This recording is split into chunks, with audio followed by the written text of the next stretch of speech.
Good morning everyone. आज का topic है कार्सिनोमा प्रोस्टेट। लास्ट टाइम हमने बिनाइन प्रोस्टेटिक हाइपरप्लासिया देखा था, जो एक बिनाइन कंडीशन थी। उसके जैसे ही प्रोस्टेट का एनलार्जमेंट होगा, लेकिन कुछ अलग तरीके से होगा, लेकिन वो मैलिग्नेंसी होगी।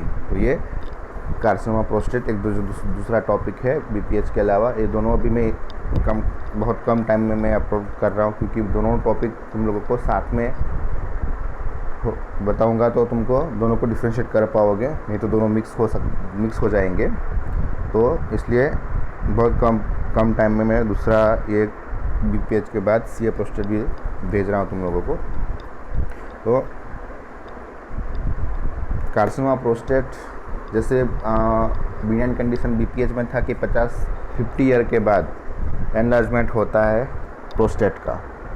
तो उसके जैसे ही एनलार्जमेंट होता है, लेकिन अलग लोब में होगा, अलग जोन में होगा, अलग तरीके से होगा।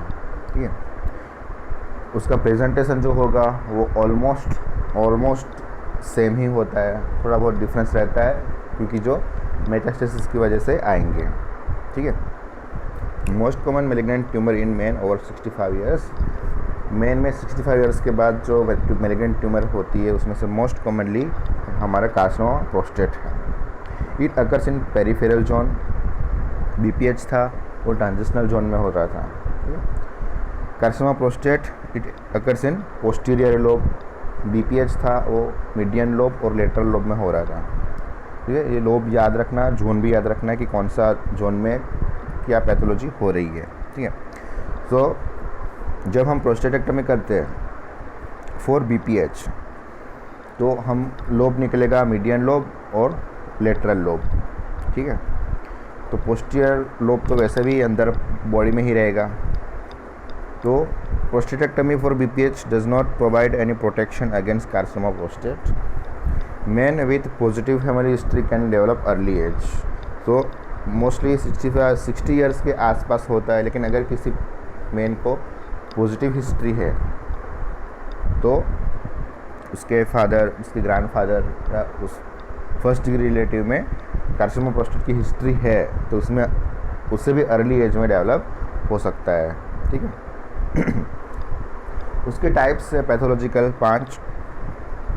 कुछ कार्सिनोमा के केस ऐसे होंगे कि बहुत ही माइक्रोस्कोपिकली पता चलता है हमको, कोई सिम्टम्स नहीं होंगे, कोई तरह का कॉम्प्लिकेशंस नहीं होगा, लेकिन वो प्रेजेंट होगा प्रोस्टेट में। ठीक है, वो कब पता चलता है? मान लो कोई पेशेंट की डेथ हो गई, उसकी ऑटोप्सी की, पोस्टमार्टम किया, तो उसमें हमको पता चल सकता है कि जब वो टिश्यू लेंगे प्रोस्टेट की, तो उसमें कार्सिनोमा आ सकता है।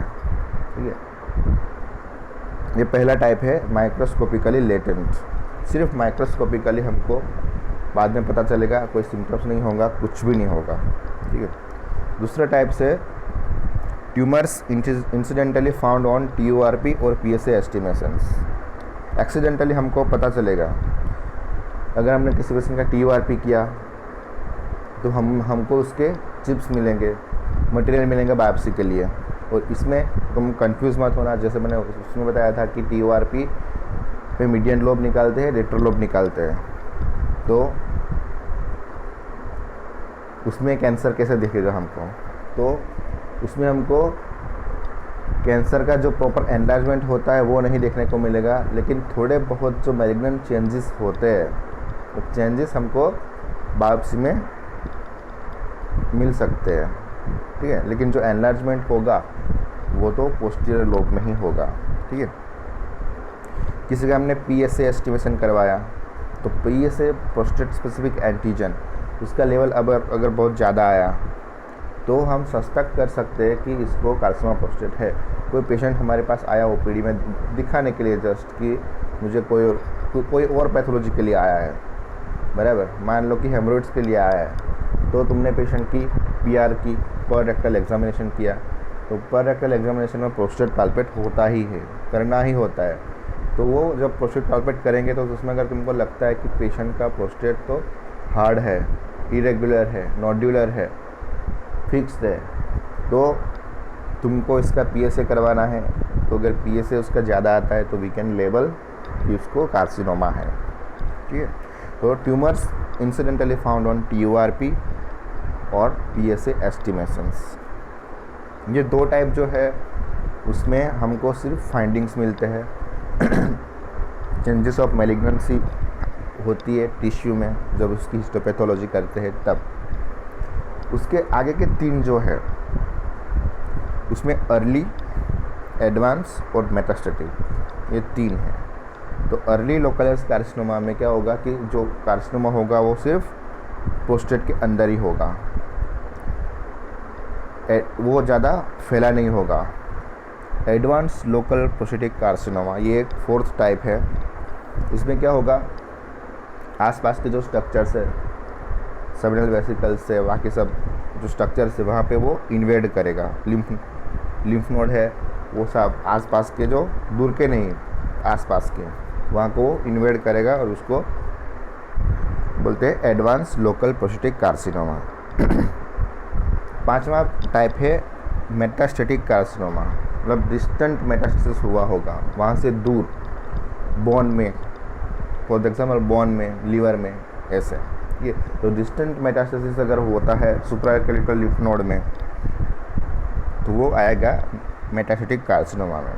तो जो पैथोलॉजिकल टाइप्स है और उसके बाद हमारे स्टेजिंग भी आएगा, तो उसके बेस पे और पेशेंट की कंडीशन और पेशेंट की जो अपनी इच्छा होती है ऑप्शन चूज़ करने की, उसके हिसाब से उसकी ट्रीटमेंट आगे होती है। ठीक है, तो पैथोलॉजिकल टाइप्स में सिर्फ 5 है। पहले 2 माइक्रोस्कोपिकली पता चलते हैं, बाकी के 3 है वो एग्जामिनेशन से पता चलते हैं।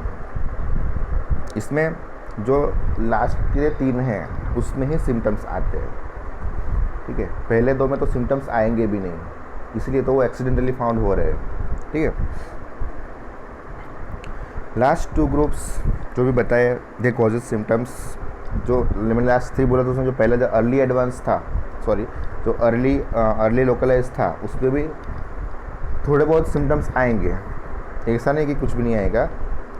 तो and unfortunately they are usually not curable. जो थर्ड है अर्ली लोकलाइज कार्सिनोमा वो थोड़ा बहुत क्योरेबल है, लेकिन जो लास्ट के 4th और 5th टाइप है वो क्योरेबल नहीं है। इनमें से सिर्फ हमको पालिएटिव ट्रीटमेंट ही देनी होती है। Only screening can identify first 3 groups case and it may result in cure of the disease. Screening कैसे होती है? PSA, prostate specific antigen and biopsy. ठीक है, तो ये जो अर्ली लोकलाइज कार्सिनोमा है उसमें भी सिम्टम्स होंगे तो बहुत ही कम होंगे। ठीक है, तो वो भी कभी कभी हमको स्क्रीनिंग में ही पता चल सकता है। ठीक है, लेकिन जो लास्ट के 2 है एडवांस एंड मेटास्टेटिक, उसमें तो सिम्टम्स आएंगे ही आएंगे, या तो एनलार्जमेंट की वजह से आएंगे या तो फिर मेटास्टेसिस की वजह से आएंगे। बराबर। तो अर्ली लोकलाइज कार्सिनोमा है उसमें इनिशियली थोड़े बहुत ब्लेडर आउटफ्लो ऑब्स्ट्रक्शन के चेंजेस आ सकते हैं, लेकिन वो भी बहुत कम होते हैं। तो मोस्ट ऑफ द टाइम जो अर्ली लोकलाइज कार्सिनोमा है वो एक्सीडेंटली हमको फाउंड होता है। ठीक है, जो सिम्टम्स नहीं करते वो बहुत डेंजरस होते हैं। अगर सिम्टम्स किए तो हमको पता चल जाएगा कि ये कुछ गड़बड़ लग रही है तो हम उसकी तुरंत जांच करके उसकी ट्रीटमेंट कर सकते हैं, लेकिन ये तो 3rd स्टेज में जाके भी इतने सिम्टम्स नहीं करता है। इसीलिए जो प्रोस्टेट प्रेगनेंसी जब डिटेक्ट होती है उसके बाद तब तक वो पूरा फैल चुका होता है, तो इसीलिए उसमें डेथ बहुत ज़्यादा होती है। हिस्टोलॉजी में मोस्टली वो एडिनोकार्सिनोमा होता है। उसमें एक फर्स्ट जो चेंजेस आते हैं loss of basement membrane around the prostate glands, जो प्रोस्टेट की ग्लैंड होती है उसके अंदर जो सब में जो ग्लैंड आती है सब उसके आसपास एक मायोएपिथेलियल सेल का लेयर होता है जो लॉस हो जाता है। ये एक फर्स्ट चेंज है एडिनोकार्सिनोमा ऑफ प्रोस्टेट में। ठीक है, तुमको ये सिर्फ चेंज याद रखना है, बाकी सिर्फ कोई पैथोलॉजी का हमारे लिए कोई काम नहीं है कि loss of myoepithelial cell layers which surrounds the prostatic gland वो लॉस्ट हो जाती है, मतलब वो जो बेसमेंट मेम्ब्रेन कह जाती है वो मैलिग्नेंसी की वजह से लॉस्ट हो जाती हैं। एक आएगा नाम ग्लीसन ग्लीसन करके था जिसने एक स्कोरिंग सिस्टम बनाई थी, ग्लीसन स्कोर और ग्लीसन्स ग्रेड। जो ग्लीसन स्कोर है उसका कई तरह के क्राइटेरिया है जिसके बेस पे ग्रेड डिसाइड होते हैं। वो बहुत सारे 5-6 ऐसे क्राइटेरिया है जो बहुत सारे कॉम्प्लिकेटेड भी है, तो तुमको ये कभी पूछेंगे नहीं। तुम सिर्फ इतना याद रखो कि ग्लीसन्स ग्रेड और ग्लीसन स्कोर। जो ग्लीसन्स ग्रेड है 1 to 5 होता है। जो ग्लीसन्स ग्रेड है वो दो टाइम लेते हैं और दोनों का कंबाइन करके बनता है ग्लीसन स्कोर। ठीक है, तो ग्लीसन स्कोर जो होता है वो या तो 2 होगा या फिर 10 होगा या 2 के 10 के बीच में होगा। ठीक है, तो ग्लीसन्स ग्रेड है 1 to 5 और ग्लीसन स्कोर होता है 2 to 10। क्योंकि ग्लीसन स्कोर है उसमें हम 2 ग्लीसन ग्रेड को कंबाइन करते हैं। तो अगर ग्लीसन ग्रेड अगर सबसे कम दोनों में एक आया, दोनों में 1-1 आया, तो एटलीस्ट ग्लीसन स्कोर 2 तो आएगा ही। ग्लीसन स्कोर है वो कभी 1 नहीं आएगा, बराबर। ठीक है, तो ये है एक तुमको ना याद रखना है कि ग्लीसन स्कोर, उसका जो इंटरप्रिटेशन है वो अभी लास्ट में आएगा कि जो न्यूअर एडवांस है उस पर कैसे उसको अप्लाई करते हैं। जो स्प्रेड होगा वो लोकल होगा, ब्लड से होगा या लिम्फेटिक से होगा। लोकल अगर होगा तो आसपास के जो स्ट्रक्चर्स हैं, सबमाइनल वेसिकल्स है, ब्लेडर नेक है, ट्राइगोन है, जो डिस्टल स्फिंक्टर है हमारा वो है, लोअर एंड ऑफ यूरेटर है, एक या फिर दोनों साइड का। रेक्टम होता है वो कंप्रेस हो सकता है, तो कंप्रेस होने की वजह से स्टेनोसिस हो सकता है उसका, लेकिन उसका डायरेक्ट इन्वॉल्वमेंट जो होता है वो बहुत ही रेयर है। ठीक है, ये एक बात अच्छी है जिसकी वजह से हम उसको जब प्रोस्टेटेक्टमी करनी होती है तब उसको हम अच्छे से निकाल सकते हैं। रेक्टम के साथ अगर इन्वॉल्व होता ज़्यादा दिक्कत हो सकती थी, तो जो भी हुआ वो अच्छा ही हुआ कि अगर रेक्टम के साथ इन्वॉल्व होता तो रेक्टम भी इंजर होता। तो प्रोस्टेटेक्टमी करते तो उसमें रेक्टम भी इंजर हो सकता था और बाद में उसकी ज़्यादा कंसिक्वेंसी आ सकती है। तो लोकल स्प्रेड जो होता है वो सबमाइनल वेसिकल्स, ब्लेडर नेक, आसपास के जो भी स्ट्रक्चर है वहीं पे लगेगा। Trigon of the urinary bladder, distal sphincter, lower end of the ureter, एक साइड का या फिर दोनों साइड का। तो इतने जगह पे वो लोकली उसको स्प्रेड हो सकता है। ठीक है, ब्लड से कहाँ कहाँ होगा? बोन में भी जो पेल्विक बोन्स होते हैं, लोअर लंबर वर्टिब्रा होती है, फीमर का हेड है, रिब्स है, स्कल है, इतनी जगह पे वो डायरेक्टली बोन में जाता है। कभी कभी वो लीवर में जाता है। Most common site for origin of skeletal metastasis, जो स्केलेटल मेटास्टेसिस होगा तो अगर 60 ईयर की ओल्ड मेल है, उसमें हमने एक्सरे करवाया, बोन स्कैन करवाया और अगर उसमें बोन्स में मेटास्टेसिस है तो मोस्ट कॉमनली हम सस्पेक्ट कर सकते हैं कि वो प्रोस्टेट की मेलिग्नेंसी होगी। ठीक है, तो तुमको बोन्स के नाम याद रखने हैं, that is pelvic bones, lower lumbar vertebra, femoral head, ribs and skull. ये इतनी जगह पे वो वाया ब्लड स्प्रेड होता है। लिम्फेटिक्स जो होता है उसमें lymphatic vessels pass into obturator fossa and lymph node beside the internal iliac vein. Internal iliac veins, उसके बाद आएगा lymphatic vessels passes over submenal vesicles and follow the vas that drains in the external iliac nodes.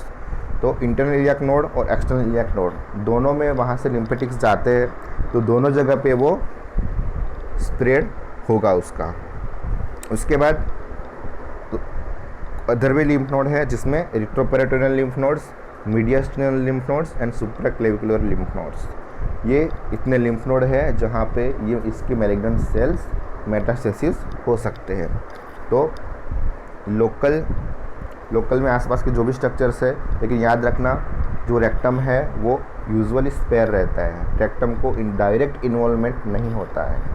सिर्फ enlarge होने prostate enlarge होने की वजह से या वो स्टेनोसिस हो सकता है रेक्टम का और उसकी वजह से उसको कॉन्स्टिपेशन हो सकता है।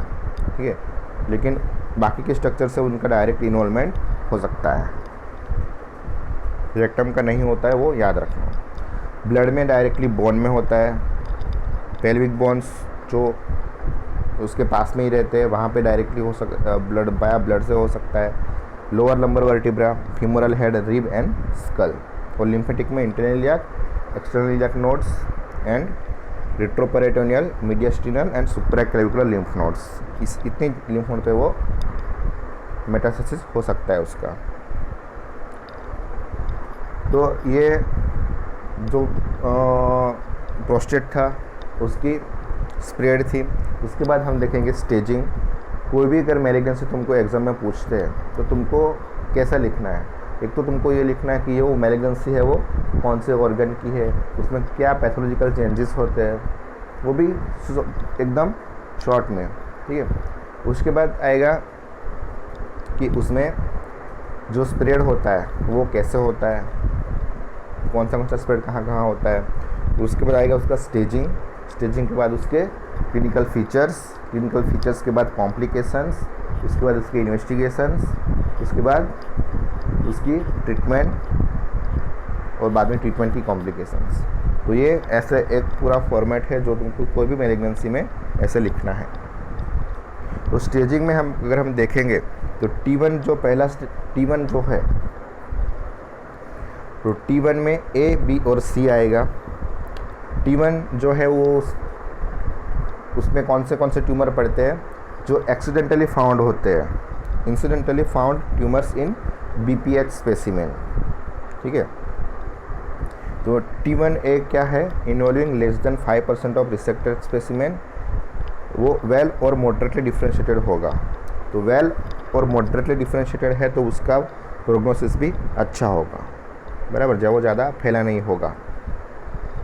T1B more than 5% of resected specimen, तो जो हमने स्पेसिमेन रिसेक्ट किया है, जो भी स्पेसिमेन निकाला है उसका हम हिस्टोपैथी भेजेंगे आफ्टर BPH। तो उसमें कभी कभी ऐसा हो सकता है कि मैलिग्नेंसी के चेंजेस आ सकते हैं। तो T1A में less than 5% of resected specimen and T1B में more than 5% of resected specimen.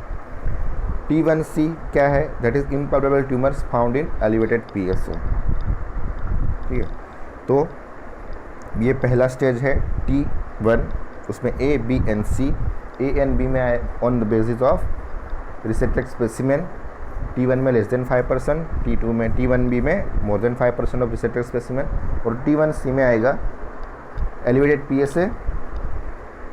सिर्फ एलिवेटेड PSA होगा, जो ट्यूमर होगा वो पाल्पेबल नहीं होगा, क्लिनिकली होगा ज़रूर अंदर, लेकिन वो क्लिनिकली पाल्पेबल नहीं होगा, ठीक है। दूसरा स्टेज है T2, उसमें भी आएगा A और B।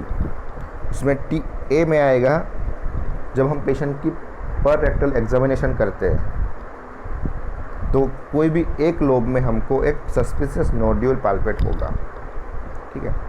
अगर एक लोब में पाल्पेट होता है तो वो आएगा T2A में। अगर दोनों में पाल्पेट होता है, दो लोब में, तो उसको हम बोल सकते हैं T2B, ठीक है। तो suspicious nodule in PR with in prostate capsule involving one lobe, and T2B आएगा इन्वॉल्व्स बोथ लोब्स। जो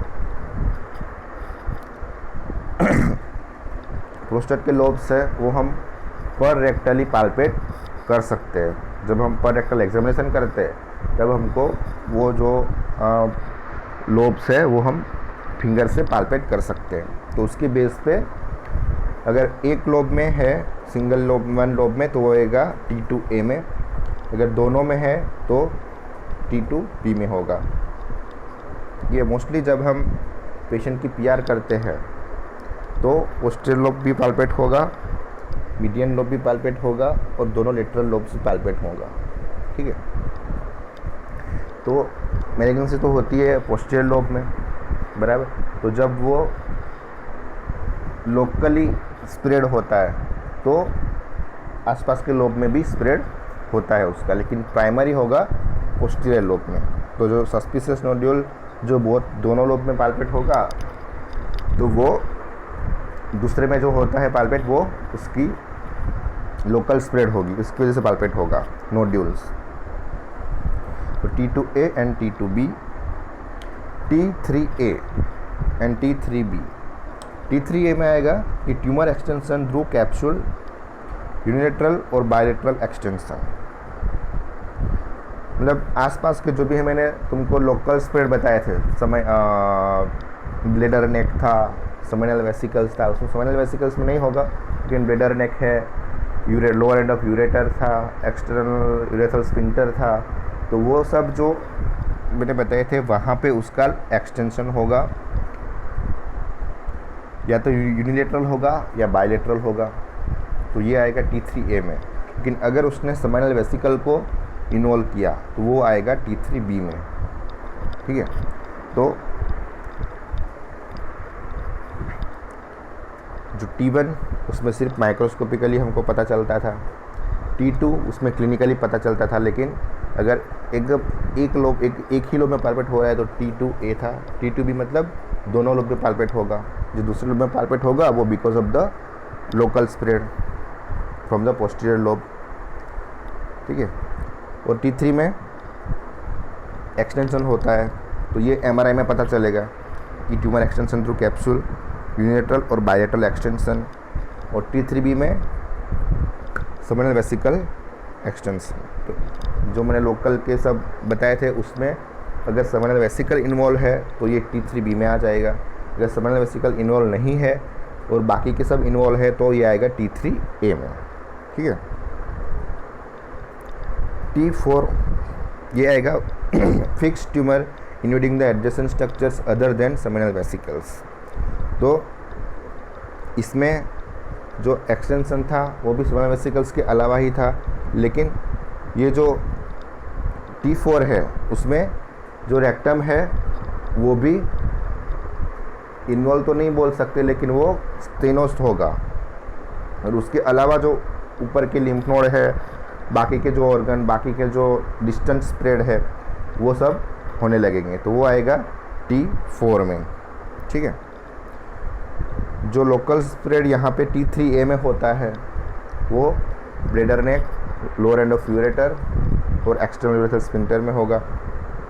जो T4 में होगा वो जो लिम्फ नोड थे उसमें होगा, और यहाँ पे होगा जो रेक्टम था उसको उसने कंप्रेस कर दिया है। तो ये T3A और T4 में कंफ्यूज मत होना, ठीक है।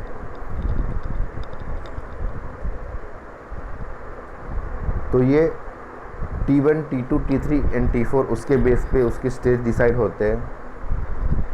तो इसमें जो नेचुरल हिस्ट्री है प्रोस्टेट कैंसर की वो कैसे होती है कि T1 एंड T2 ये प्रोग्रेशन रेट लो होता है और इट्स क्योरेबल, ठीक है। तो T1 में क्या था, माइक्रोस्कोपिकली हमको पता चलता था।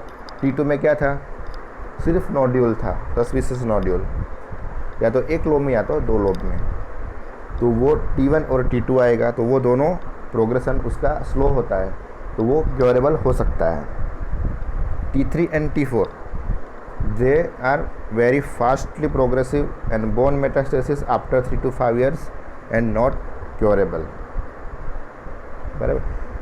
अगर T3 और T4 डायग्नोस हुआ तो बोन मेटास्टेसिस हो जाएगा आफ्टर 3 to 5 years और बाद में वो नॉट क्योरेबल हो जाएगा। तो T4 में मोस्टली बोन मेटास्टेसिस होता है, जो पेल्विक बोन है वो उसके पास में ही होता है, तो उसको इन्वॉल्व कर लेगा, तो वो आ जाएगा T4 में, ठीक है। T3 में इन्वॉल्व होता था bladder neck, lower end of ureter और एक्सटर्नल यूरेथ्रल स्फिंक्टर। M1 एक आता है, वो ये है कि वो सुप्राक्लेविकुलर लिम्फ नोड डिस्टेंट, मतलब डिस्टेंट मेटास्टेसिस हो जाता है उसको। तो जब डिस्टेंट मेटास्टेसिस इन्वॉल्व हो गया है, supraclavicular lymph node, mediastinal lymph node, वो सब इन्वॉल्व हो गया है, तो जब वो डायग्नोसिस होता है तो उसके बाद 3 साल का सर्वाइवल होता है कि 3 साल के बाद तो पेशेंट की डेथ होनी ही होनी है, ठीक है। तो T1 and T2, T3 and T4 and M1, तो ये उसकी नेचुरल हिस्ट्री है प्रोस्टेट कैंसर की, तो उसके बेस पे हमको उसकी ट्रीटमेंट करनी पड़ती है, ठीक है। अब इसका प्रेजेंटेशन हम देखेंगे तो मोस्टली उसका प्रेजेंटेशन एसिम्टोमेटिक ही होता है। Most of the time we found it by accident. Accidentally हमको पता चलेगा कि इसको मैलिग्नेंसी ऑफ प्रोस्टेट है। ठीक है, पेशेंट को नोड्यूल पाल्पेट होंगे लेकिन पेशेंट को कोई सिम्टम्स नहीं होंगे, वो भी हो सकता है।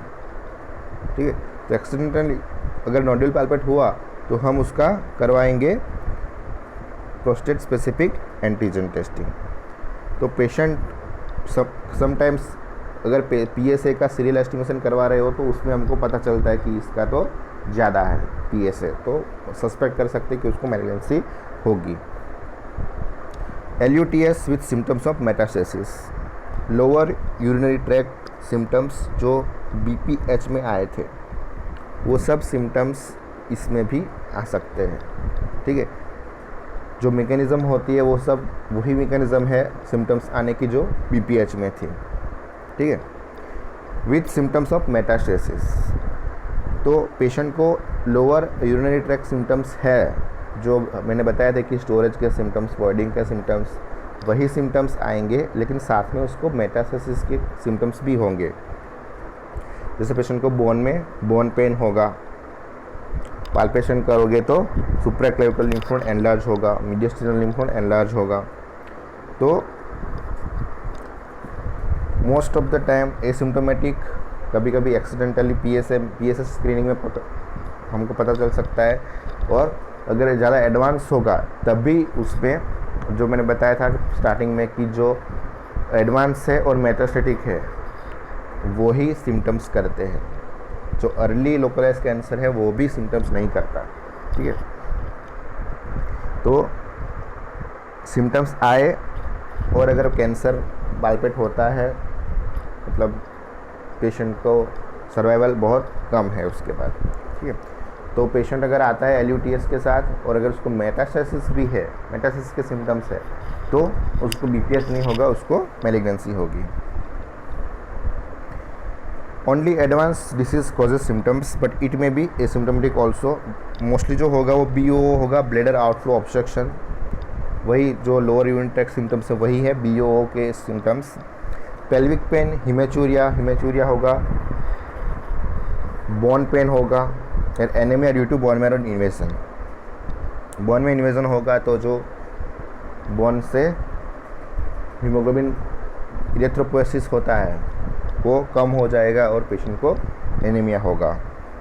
तो मोस्टली पेन होगा, pain and anaemia, this are the metastasis signs of metastasis in carcinoma prostate.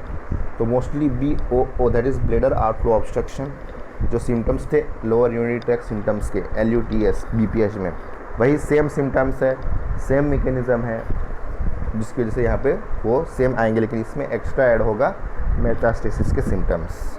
ठीक है, on examination there is a on per-rectal examination stony hard nodular irregular prostate and with loss of median groove। दो lobe के बीच में एक groove palpate होती है जो lost हो जाएगी क्योंकि वो पूरा अर्ली जो लोकलाइज होता है कैंसर, उसकी वजह से दो लोब्स की मीडियन ग्रूव होती है वो ऑब्लिटरेट हो जाएगी क्योंकि वो पूरा मास एक सिंगल मास बन जाएगा। तो पेशेंट आया कॉन्स्टिपेशन के साथ। ठीक है, कॉन्स्टिपेशन अगर हुआ, उसको नोड्यूल्स हो, मतलब प्रोस्टेट बड़ा हो गया, उसकी वजह से उसको स्टेनोसिस हुआ और बाद में उसको कॉन्स्टिपेशन हुआ, हमने उसको चेक किया। कॉन्स्टिपेशन में पर रेक्टल एग्जामिनेशन करना ही पड़ता है, तो हमने चेक किया, पर रेक्टल एग्जामिनेशन किया, तो हमको पाल्पेट हो सकता है कि hard nodular irregular prostate palpate हो सकता है। अब हम इसका इन्वेस्टिगेशन क्या क्या करवाएंगे, एक तो पर रेक्टल एग्जामिनेशन, उसके बाद प्रोस्टेटिक बायोप्सी। अगर PR में हमको लगा कि ऐसा है तो उसकी बायोप्सी ले लो। कंप्लीट ब्लड काउंट, एनीमिया पता चल जाएगा बिकॉज बोन मेरो का डिप्रेशन होगा, बोन मेरो इन्वेजन होने की वजह से, तो उसकी वजह से इरेथ्रोपोएसिस नहीं होगा तो एनीमिया मिल पाएगा हमको CBC में।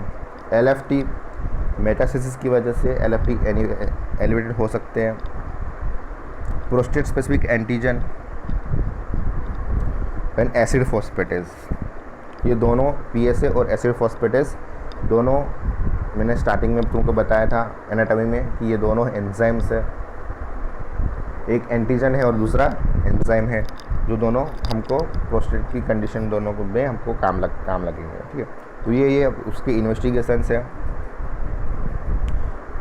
रेडियोलॉजिकल क्या क्या करवा सकते हैं? एक्सरे में हमको बोनी मेटास्टेसिस पता चल जाएगा। अल्ट्रासोनोग्राफी एब्डोमेन, अभी सब में क्या क्या देखना है वो तुमको बताता हूँ मैं अभी। TRUS that is trans rectal ultrasonography, MRI to see the extension, bone scan वो भी बोन में स्प्रेड हुआ कि नहीं वो देखने के लिए, और bone marrow aspiration. Bone marrow aspiration में कभी कभी मैलिग्नेंट सेल्स दिख सकते हैं। तो अभी मैं जो भी इन्वेस्टिगेशन बताया वो थोड़ा कुछ डिटेल्स में बता देता हूँ। पहला जो था प्रोस्टेटिक बायोप्सी, सस्पेक्टेड नोड्यूल्स आया तो उसको बायोप्सी ले लो। 10 टुकड़े लेने हैं। एक प्रोस्टेटिक बायोप्सी की गन आती है, छोटी सी निडल जैसी होती है, वो निडल डाल के 10 बायोप्सी हमको लेनी है। ठीक है, सस्पेक्टेड केस जिसमें रेस्ड पीएसए होता है, मेटास्टेटिक सिम्टम्स आते हैं, अगर पेशेंट को ब्लीडर आर्क को ऑब्स्ट्रक्शन है तो TURP जो होता है वो हमको बायोप्सी का मटेरियल भी दे सकता है। It will give symptoms relief and material for histopathology examination. तो प्रोस्टेट बड़ा हो गया है, अगर मैलिग्नेंसी लग रही है तो उसको हम डायग्नोसिस के लिए TURP करके उसका मटेरियल यूज़ कर सकते हैं हिस्टोपैथोलॉजिकल एग्जामिनेशन के लिए, और पेशेंट को थोड़ा सिम्टम्स रिलीफ भी होगा, क्योंकि जो यूरेथ्रा कंप्रेस हो गई है उसका जो डायमीटर वो बढ़ जाएगा, क्योंकि जो कंप्रेस कर रहा था उसको हमने थोड़ा बहुत निकाल दिया है। तो ये ट्रांसरेक्टल बायोप्सी करते हैं, पर PR करके जो हमारा फिंगर होती है उसके साथ में ही हम निडल लेके जाते हैं उसके एडजस्टेंट, और वहाँ से हम उसकी बायोप्सी ले लेते हैं। 10 बायोप्सी लेनी, मतलब एक सिटिंग में 10 चिप्स लेनी है बाय वो प्रोस्टेटिक गन से। ठीक है, बाद में उसका हिस्टोपैथोलॉजिकल एग्जामिनेशन होगा और हमको रिपोर्ट आएगा। अगर मैलिग्नेंसी तो बाद में उसका ट्रीटमेंट उसके हिसाब से करना है।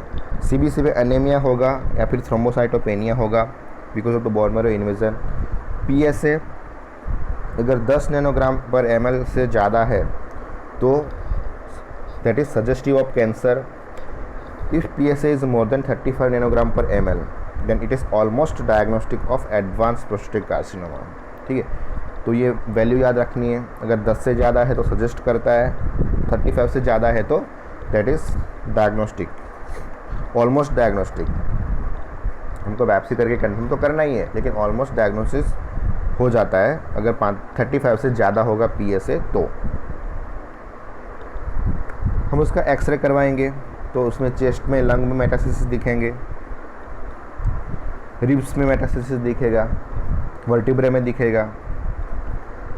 एब्डोमिनल एक्सरे करवाएंगे तो उसमें स्क्लेरोटिक मेटास्टेसिस होता है, that is characteristic of prostatic malignancy spread to the pelvic bone in lumbar vertebra and pelvic bones.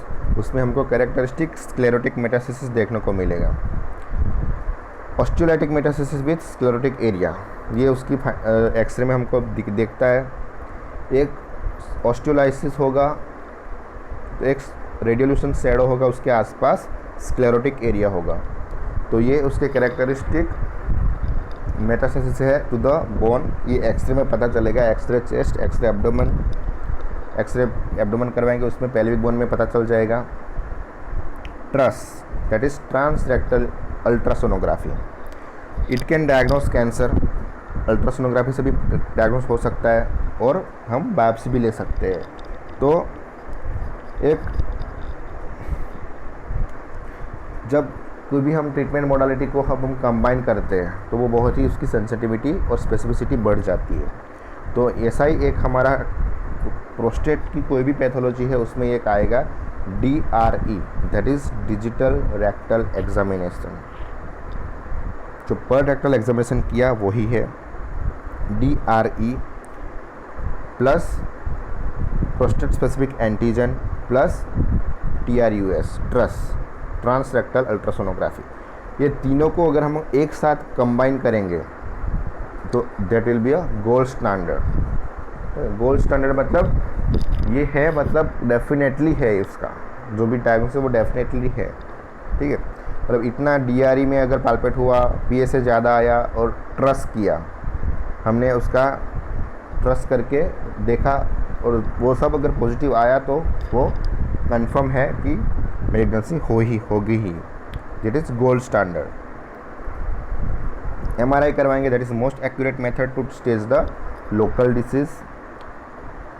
जो लोकल में स्प्रेड होगा वो हम MRI से इजीली पता कर सकते हैं। Bone scan for the staging and for sensitive, जो मेटास्टेसिस है उसको डायग्नोस करने में ज़्यादा सेंसिटिव होता है बोन स्कैन, ठीक है। पूरे बॉडी के बोन है उसका स्कैन करेंगे। एक्सरे और बोन स्कैन दोनों अलग है, तो इसमें कंफ्यूज मत होना। बोन स्कैन में हमको मेटास्टेसिस पता चल जाएगा।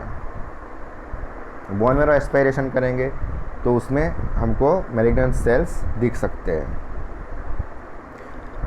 अब हमने क्लिनिकल एग्जामिनेशन कर लिया, उसकी इन्वेस्टिगेशन कर लिया, बाद में हमको देखना है कि इसकी ट्रीटमेंट क्या करनी है।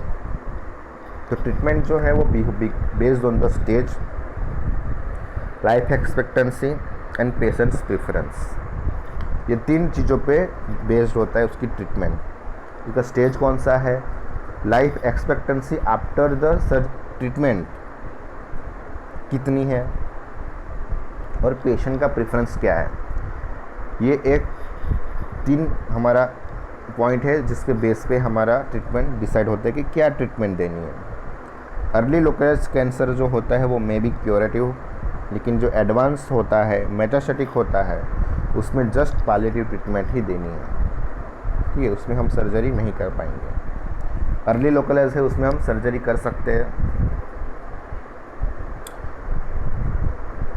तो ये हमारे ट्रीटमेंट के ऑप्शन है।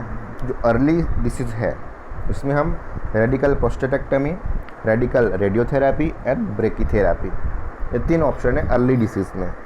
जो मैंने बताए थे कि माइक्रोस्कोपिकली लेटेंट होंगे। फिर दूसरा जो था जिसमें PSA रेज्ड आता था, बाद में अर्ली एकदम अर्ली चेंजेस होंगे, अर्ली लोकलाइज्ड कार्सिनोमा। तो ये जो है वो अर्ली डिसीज़ में आएगा, तो उसमें हम रेडिकल प्रोस्टेटेक्टमी कर सकते हैं, रेडिकल रेडियोथेरापी एंड ब्रेकीथेरापी, ये तीनों चीज़ हमको करनी है, ठीक है। अगर एडवांस डिसीज़ है, मेटास्टेसिस हो चुका है, तो उसमें हम प्रोस्टेटेक्टमी नहीं कर पाएंगे क्योंकि पूरा चिपका हुआ होगा, उसमें ज़्यादा इंजरी होगी सब, और उसका फ़ायदा भी नहीं होगा पेशेंट को। तो उसमें हम क्या करेंगे, मेडिकल ट्रीटमेंट देंगे, रेडियो कीमोथेरापी देंगे, या फिर जो टेस्टोस्टेरोन होता है उसकी वजह से जो प्रोस्टेट ग्लैंड है वो उसका हाइपरप्लासिया होता है, जो हमने BPH में देखा था। तो टेस्टोस्टेरोन का जो भी सोर्स है वो हम रिमूव कर देंगे, बायलेटरल ऑर्किडेक्टमी कर देंगे, ताकि टेस्टोस्टेरोन का सोर्स ही ना रहे। सोर्स 90% टेस्टिस से आता है, 10% एड्रिनल ग्लैंड से आता है। तो 90% सोर्स अगर हमने निकाल दिया टेस्टोस्टेरोन का, तो उसकी इफ़ेक्ट जो है वो हम कम कर सकते हैं। उससे मैलिग्नेंसी है वो नहीं जाएगी, लेकिन क्या होगा कि जो प्रोस्टेट है वो ज़्यादा बड़ा नहीं होगा, बराबर।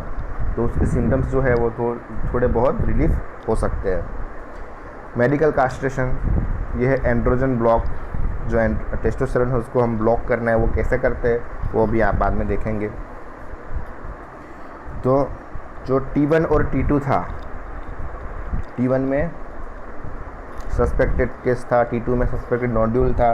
तो T1 और T2 में we will do radical prostatectomy when life expectancy is more than 10 years.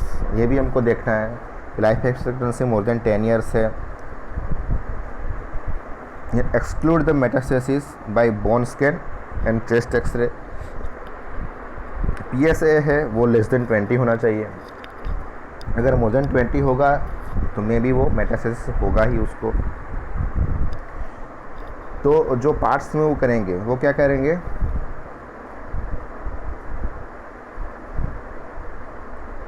एक मिनट, ये हमारा प्रोस्टेट है, सॉरी यूरिनरी ब्लैडर है, ये प्रोस्टेट ग्लैंड है, ठीक है। तो जो हमको रिमूव करना है वो क्या क्या करना है, एक तो प्रोस्टेट ग्लैंड रिमूव करेंगे, ये प्रोस्टेट ग्लैंड जो है वो निकाल देंगे, साथ में यूरेथ्रा है वो भी चली जाएगी, ठीक है।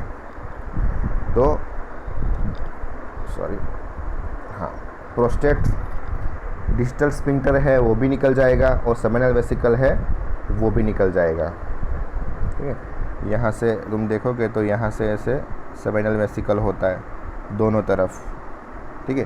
तो जो सेमिनल वेसिकल है हम वो भी निकाल देंगे, प्रोस्टेट पूरा निकाल देंगे, ये यूरेथ्रा, सॉरी ये यूरेथ्रा है वो भी निकल जाएगी स्पेसिमेन में, और यहाँ पे ऐसे होता है डिस्टल स्फिंक्टर, वो भी हमारा स्पेसिमेन के साथ निकल जाएगा, ठीक है। तो हमने इतना सारा निकाल दिया, ये निकाल दिया प्रोस्टेट, ये भी निकाल दिया, इतना सारा निकाल दिया। अभी क्या करेंगे, यूरिन कैसे जाएगा, तो उसके लिए करेंगे रिकंस्ट्रक्शन। जो ब्लेडर नेक है, ये ब्लेडर नेक है और ये यूरेथ्रा बचा है, उसको हम एनास्टोमोसिस कर देंगे, ठीक है। तो prostate, distal sphincter and seminal vesicles will be removed followed by reconstruction.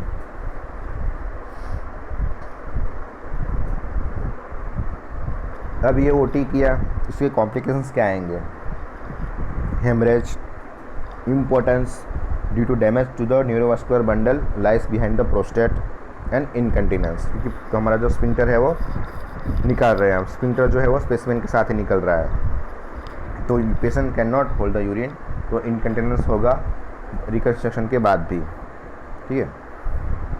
तो इम्पोर्टेंस जो है वो बहुत ही बड़ा इश्यू है, जो पेशेंट का प्रेफरेंस जो है, पेशेंट को हम कॉम्प्लिकेशंस बताएंगे कि अगर हमने कोई ये ऑपरेशन किया तो इम्पोर्टेंसी आ जाएगी। तो पेशेंट अगर रेडी होता है कि मुझे इम्पोर्टेंसी आएगी तो I am ready, then and then we have to remove the prostate. अगर पेशेंट बोलता है, in men sometimes they are sexually active even at the age of 60, तो they don't want to get impotency. तो अगर वो ऐसा सोचते हैं पेशेंट कि हमको इम्पोर्टेंसी नहीं चाहिए, तो we can not do the surgery, we will do medical treatment, ठीक है। तो हेमरेज, इसलिए जो हमारा 3 चीज़ थी, stage of the disease, life expectancy and patient preference, ये 3 चीज़ के बेस पे हम इसकी ट्रीटमेंट डिसाइड करनी है, ठीक है। तो जो इम्पोर्टेंस होता था उसको बचाने के लिए एक प्रोफेसर पैट्रिक वॉल्स करके थे, उन्होंने ऐसा बताया कि अगर हम जो केयरफुल डिसेक्शन करेंगे प्रोस्टेट का, तो we can avoid the damage to the neurovascular bundle, और ऑलमोस्ट 50 to 60% केसेस में इम्पोर्टेंस जो है वो हम बचा सकते हैं। न्यूरोवास्कुलर बंडल जो होता है, जो प्रोस्टेट के पीछे होता है, तो उसको अगर हमने बचा लिया तो इम्पोर्टेंसी आना मतलब बचा सकते हैं, इम्पोर्टेंसी नहीं आएगी।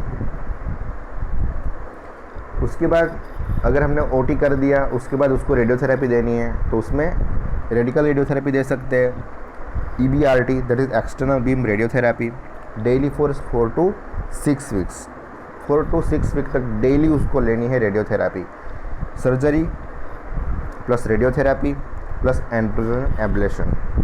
तो एंड्रोजन एब्लेशन क्या होता है, या तो मेडिकल होता है या फिर सर्जिकल होता है। मेडिकल में एंड्रोजन ब्लॉकर देंगे, सर्जिकल में ऑर्किडेक्टमी कर देंगे, ठीक है।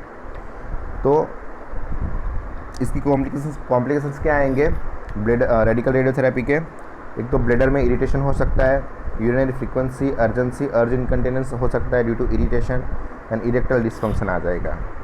ठीक है, तो प्रोस्टेट कैंसर अगर हुआ मतलब बहुत सारे कॉम्प्लिकेशंस है, बहुत सारी प्रॉब्लम आने वाली है। तो अर्ली केसेस में अगर हमने प्रोस्टेट निकाल दिया, सर्जरी कर दी, उसके बाद उसको रेडियोथेरेपी भी देनी है, बराबर। रेडियोथेरेपी में एक हमने रेडिकल दिया, रेडिकल में क्या होगा, पूरा का पूरा जो बॉडी है वो एक्सपोज होगा रेडियोथेरेपी से।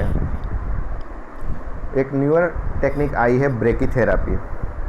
तो ब्रेकीथेरेपी में क्या होता है कि रेडियो एक्टिव सीड्स होते हैं, जैसे आयोडीन 125 है, पैलेडियम 103 है, रेडियो एक्टिव सीड्स होते हैं, वो हम प्रोस्टेट में इम्प्लांट कर देंगे permanently under sonography guidance by using transperineal needles.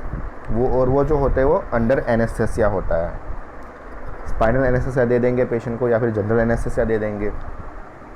Patient को लिथोटोमी पोजीशन में बिठाएंगे, सुला देंगे। जो लिथोटोमी पोजीशन देखी होगी तुमने, तो दोनों जो पैर होते हैं उसको बांध देते हैं। जब कोई हेमरोइड की सर्जरी होती है तब जो पोजीशन देते हैं वो,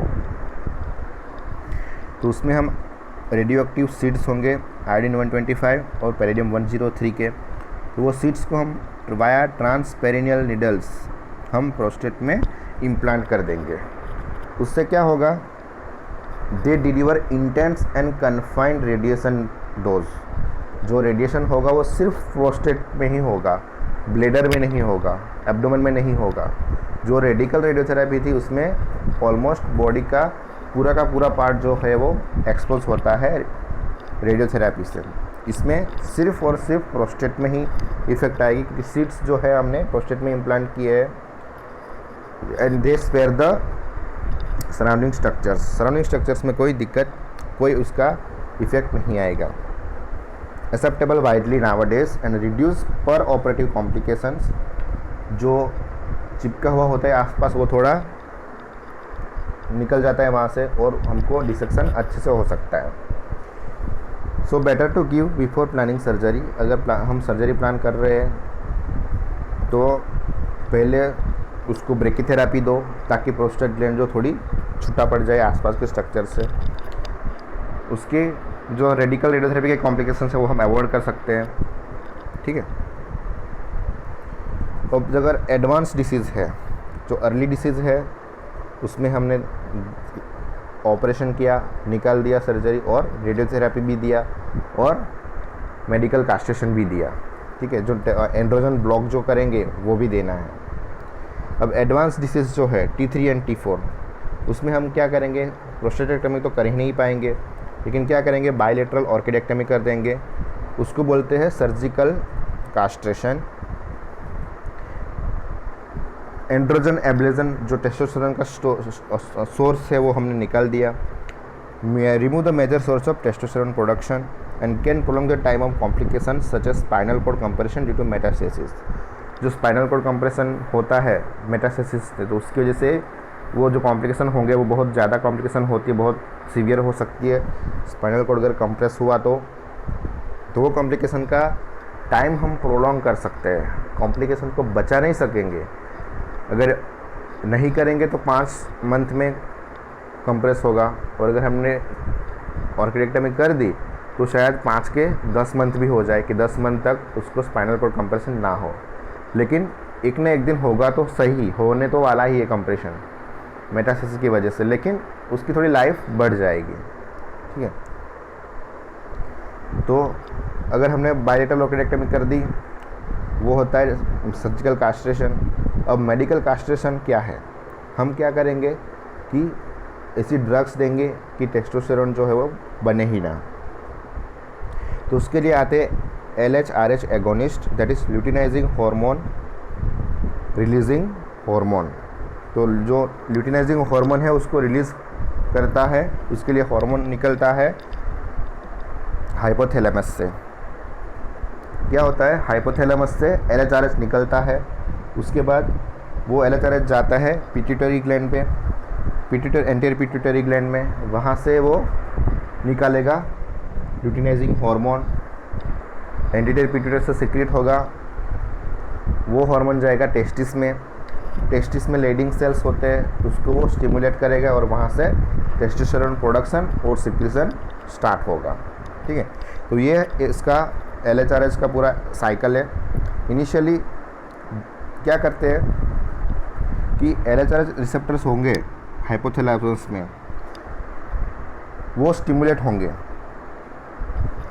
लेकिन बाद में क्या होगा, अगर हमने जो मैंने ये पहले पूरा साइकिल बताया, hypothalamus, anterior pituitary, Leydig cells, वो जो पूरा साइकिल था वो नॉर्मल फिजियोलॉजी है। तो उसमें हम अगर LHRH एगोनिस्ट देंगे तो क्या होगा कि initially they stimulate the LHRH receptors in the hypothalamus, but later on due to their constant presence they can down regulate the LHRH receptors. तो इनिशियली टेस्टोस्टेरोन बढ़ जाएगा, लेकिन बाद में LHRH एगोनिस्ट की कांस्टेंट प्रेजेंट होने की वजह से वो डाउन रेगुलेट होता है और पिट्यूटरी ग्लैंड में से ल्यूटिनाइजिंग हार्मोन जो है उसका प्रोडक्शन नहीं होगा, रिलीज़ नहीं होगा। और अगर LH नहीं रिलीज़ होगा तो लेडिंग सेल से टेस्टोस्टेरोन का प्रोडक्शन भी डिक्रीज हो जाएगा। ठीक है, तो ये LHRH एगोनिस्ट होते हैं, वो ये से काम करते हैं। इनिशियली वो टेस्टोस्टेरोन को बढ़ावा देंगे, लेकिन बाद में उनकी कांस्टेंट प्रेजेंस होने की वजह से LHRH रिसेप्टर जो होते हैं वो ब्लॉक हो जाएंगे, वो डाउन रेगुलेट हो जाएंगे। और उसके बाद अगर LHRH नहीं काम कर रहे तो पिट्यूटरी ग्लैंड में से ल्यूटिनाइजिंग हार्मोन भी नहीं बनेगा, और उसकी वो अगर ल्यूटिनाइजिंग हार्मोन नहीं है तो टेस्टिस को स्टिमुलेट कौन करेगा टेस्टोस्टेरोन बढ़ाने के लिए। तो ये है मेडिकल कास्ट्रेशन। उसमें देते हैं ओरल स्टिल बोएस्ट्रोल। तुमको सिर्फ दवाई का नाम याद रखना है, अगर तुमको स्टिल बोएस्ट्रोल भी याद रहा तो बहुत है। 20 to 25 मिलीग्राम पर डे ये उसका डोज है, या फिर इंट्रावेनस भी दे सकते हैं। Phosphorylated diethylstilbestrol, initially IV then orally. तो जो फॉस्फोराइलेटेड डाइथाइल स्टिल बोएस्टेरोल है वो सिलेक्टिव है for the prostate. It does not block till it reaches the prostate. तो उसकी वजह से हम जो सिस्टमिक कॉम्प्लिकेशंस हैं वो अवॉइड कर सकते हैं स्टिल बोएस्टेरोल। अगर हमने ओनली प्लेन स्टिल बोएस्टेरोल दिया तो क्या होगा, वो इंटेस्टाइन में भी ब्रेक हो सकता है, और बाद में वो उसके सिम्टम्स, उसकी जो इफ़ेक्ट है वो पूरी बॉडी पे आते हैं। लेकिन फॉस्फोराइलेटेड डाइथाइल स्टिल बोएस्टेरोल है वो सिर्फ रिलीज़ होता है प्रोस्टेट में जाने के बाद, और इसकी जो भी इफ़ेक्ट है वो प्रोस्टेट में ही लाएगा। तो जो सिस्टमिक टॉक्सिसिटी है वो हम बचा सकते हैं कि इनिशियली IV देते हैं और बाद में ओरली देंगे। प्रोस्टेट ग्लैंड में ये जब पहुंचता है फॉस्फोराइलेटेड डाइथाइल स्टिल बोएस्टेरोल, तो जो एसिड फॉस्फेटेज होता है, जो एंजाइम मैंने बताया था स्टार्टिंग में, प्रोस्टेट के स्टार्टिंग में एनाटॉमी में, तो वो एसिड फॉस्फेटेज जो है वो इसको ब्रेक करेगा और बाद में उसकी इफेक्ट आएगी। मेक गिवन मंथली और एस 3 मंथली डिपोट इंजेक्शन। ठीक है, तो पर मंथ भी दे सकते हैं, या फिर 3 मंथली का एक डिपोट इंजेक्शन आता है वो हम दे सकते हैं। ठीक है, तो ये LHRH एगोनिस्ट है, oral stilbestrol and phosphorylated diethylstilbestrol. अब जब हम LHRH एगोनिस्ट देते हैं तो इनिशियली क्या होता है कि इनिशियली तो वो टेस्टोस्टेरोन को बढ़ावा देंगे, टेस्टोस्टेरोन का लेवल बढ़ाएंगे। तो उसको कंपेंसेट करने के लिए हमको एंटी एंड्रोजन देने पड़ेंगे, फ्लूटेमाइड और बाइकैल्यूटामाइड। ये जो है वो प्योर एंड्रोजन ब्लॉकर है, एंटी एंड्रोजन है। या फिर हम सिप्रोटेरोन एसीटेट दे सकते हैं, जो एंटी एंड्रोजन वो भी है। तो ये जो मैंने बताया कि ये एंटी एंड्रोजन है, फ्लूटेमाइड, बाइकैल्यूटामाइड, सिप्रोटेरोन एसीटेट, ये एंटी एंड्रोजन है। तो वो हमने फर्स्ट लाइन ड्रग क्यों नहीं बनाई? हमको एंड्रोजन ब्लॉक करना है ना, तो हमने LHRH एगोनिस्ट क्यों यूज़ किया? डायरेक्टली एंटी एंड्रोजन यूज़ कर लेते, प्योर एंटी एंड्रोजन। ये क्यों यूज़ नहीं किया?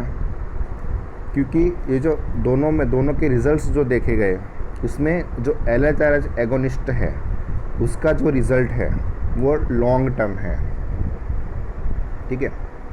और जो प्योर एंटी एंड्रोजन का है उसकी इफ़ेक्ट जो होती है वो शॉर्ट टर्म रहती है।